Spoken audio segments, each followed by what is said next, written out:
Hi, I'm Corinne. I'm a feng shui consultant, and in this video, I want to talk about the importance of decluttering.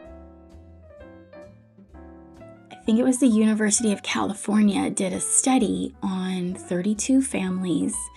It was two-parent families with children, and both parents worked 30 plus hours a week. They showed pictures of these 32 families and how cluttered their homes were. So they go into these homes, and one of the things that stood out to me the most was how many toys were in these homes.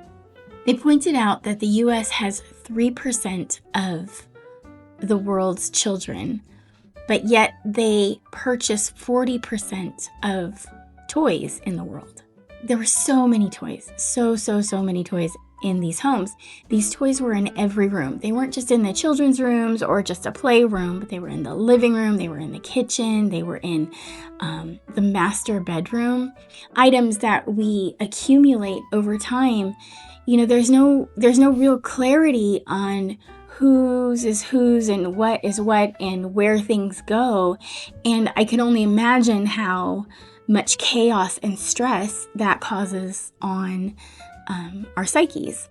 In these studies, they were pointing out that the stress level, the anxiety level affects women much more than it affects men. Carl Jung noted that our home is the extension of our psyche. It is a living extension of our psyche.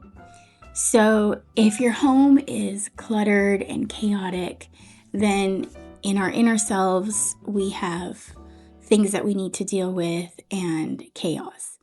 Of course, ideally, we want to work inward, and then our outer world will reflect the inner changes and the inner healing.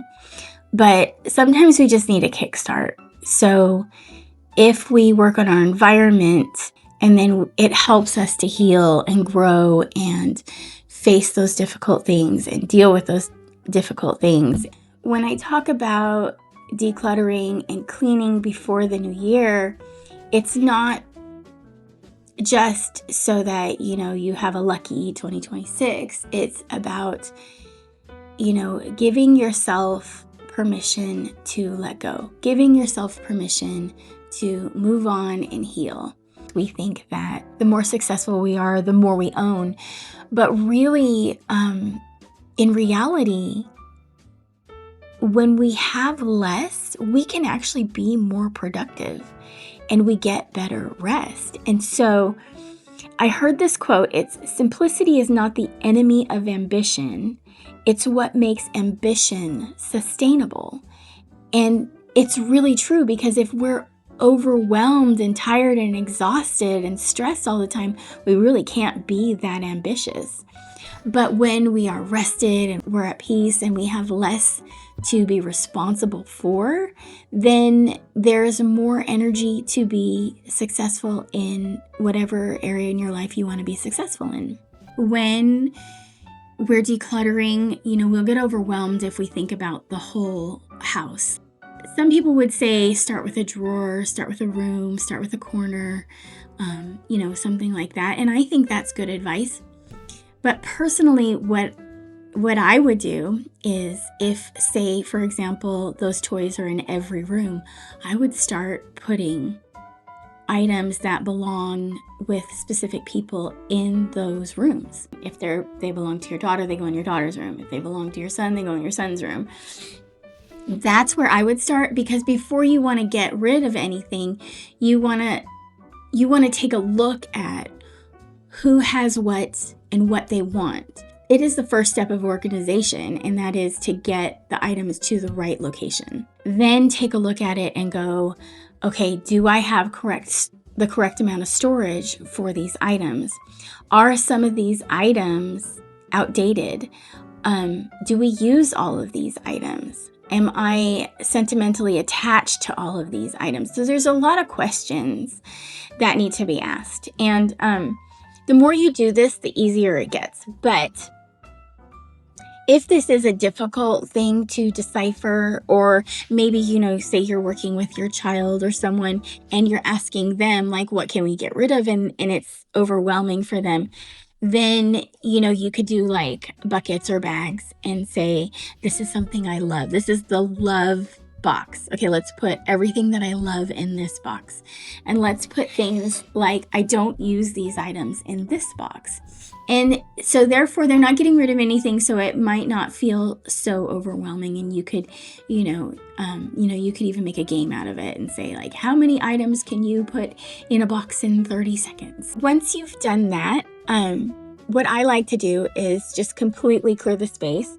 Whether, like, say it's a bookshelf, I love to clear off all my bookshelves and start fresh.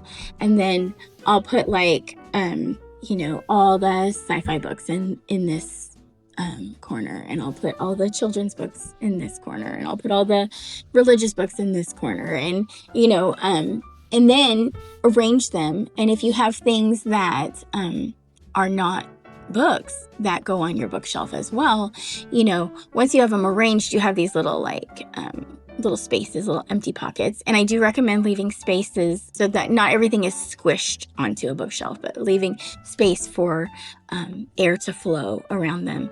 It looks less cluttered. It looks less overwhelming and less heavy that way. And then maybe say you have like a little plant or a little knick-knack, and then, maybe this knick-knack matches with this book selection, and then put it together. And then it has like a little personality of its own. This shelf is Star Wars, or this shelf is Tolkien. You could arrange it that way. However it works for you, and make it fun. And then reward yourself when you're done. For me, that's a break. Like, I'll just go have a little snack or a cup of tea and take a little break and take a look at it. Take a picture of it. If you're proud of it, take a picture of it. Besides toys and books, some other areas to declutter are clothes. I've heard the rule where if you haven't worn it in a year, you can get rid of it. And that's a good rule. For me, I've held on to clothes because I love them, and I'm like, I don't fit this right now, but I really want to fit it again, and I'm going to hold on to it till I fit again. And of course, I never got down to that size again, but I did give it to somebody that I felt really good about wearing it and appreciating it. And then there are clothes where, they're worn out, and maybe you're sentimentally attached to them, but they're stained or they're ripped, or you can't read the logo anymore because it's so worn out, things like that, where you just have to be tough. You have to be strong and be like, I need to get rid of this, because holding on to ripped and damaged items is a poverty mentality. I am telling the universe and the energies in the universe that I'm okay with worn out things. I'm okay with torn things. I'm okay with these items in my home.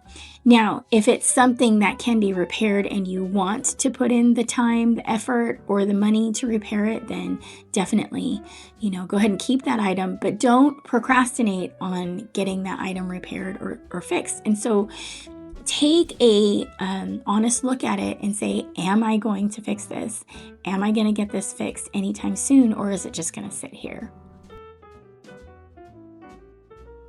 Okay, another area where we tend to collect and store items is food, especially when you have kids and you work full time and you're tired.